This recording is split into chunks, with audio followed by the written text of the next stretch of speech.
আসসালামু আলাইকুম গাইস। এখানে দেখতে পাচ্ছেন চিংড়ি মাছ আর কাটা পেঁয়াজ, সাথে কিন্তু আছে একটু রসুন বাটা, একটু আদা বাটা। তো অন্য কিছুই এখনও দেই নাই, তো আমি এক এক করে দিয়ে দিচ্ছি। রান্নাটা করব কি দিয়ে সেটা আগে দেখিয়ে নেই আপনাদের সাথে। এই যে লতি দিয়ে, লতিটা যেমন সবুজ দেখতেছেন ঠিক আলহামদুলিল্লাহ এরকম সবুজে রাখবো। তো সাথে আমি আরও কিছু এই যে দেশি পেঁয়াজ এরকম করে কোষ করে দিয়ে দিলাম।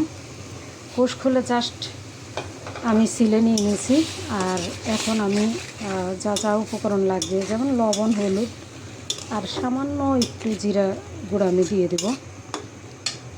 আমি এখন একটু ক্লোজ করে আপনাদের সাথে শেয়ার করি। আমি দিয়ে দিয়েছি লবণ, মরিচের গুঁড়া, জিরে গুঁড়া আর দিলাম হলুদ গুঁড়া, তেল দিয়ে দিলাম।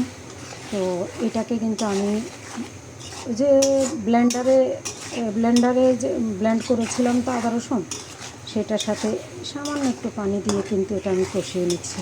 আমার আজকের এই রান্নাটা আমি অন্য কোনো দিন এইভাবে আমি শেয়ার করিনি, আজকে শেয়ার করব। আপনারা দেখতে থাকেন আমার রান্নাটা। তো দেখে নিশ্চয়ই বুঝে গেছেন কতটা সুন্দরভাবে কষিয়ে নিয়েছি। এবং এই পর্যায়ে কিন্তু আমি দিয়ে দিব লতি, আর লতিটাও সিদ্ধ হতে থাকবে, সেই সাথে আমি যে গোটা রসুন দিয়েছি রসুনটাও সিদ্ধ হতে থাকবে।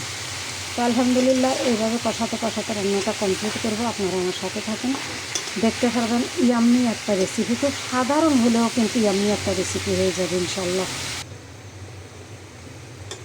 সামান্য একটুখানি পানি দিয়ে দিলাম আমি এখন, সামান্য একেবারে অল্প পরিমাণে। আর এখন এই কষাতে থাকবে এইভাবে। মাশাআল্লাহ, আপনারা শুধু দেখেন কালারটা, রসুনগুলা দেখেন। এই রসুনগুলা খেতে এত ভালো লাগে, ভাত দিয়ে যখন মেখে মেখে খাওয়া হয় তখন এই রসুনগুলা এত মজা লাগে। আমি কিন্তু আর একটু পানিও দিই নাই, ওই যে দেখেছিলেন আপনারা, ঠিক ওইটুকু পানির মধ্যেই কিন্তু আমি রান্নাটা কমপ্লিট করার চেষ্টা করতেছি। আগুনটা মিডিয়াম আছে দিয়ে, কালারটা কিন্তু কোনোভাবেই যেন নষ্ট না হয় ওই চেষ্টা করতেছি। আর এই যে রসুনগুলা দেখতেই পাচ্ছেন, রসুনগুলা কিন্তু গলে যাচ্ছে। আর একটু পানিটা কমে যাবে, একদম যখন মাখা মাখা হয়ে যাবে ঠিক তখনই আমি তুলে নেব। এখনও একটুখানি জল আছে দেখতে পাচ্ছি, তো এই জলটাও শুকিয়ে যাবে। এই জলটা শুকিয়ে গেলে তারপরে তুলে নেব।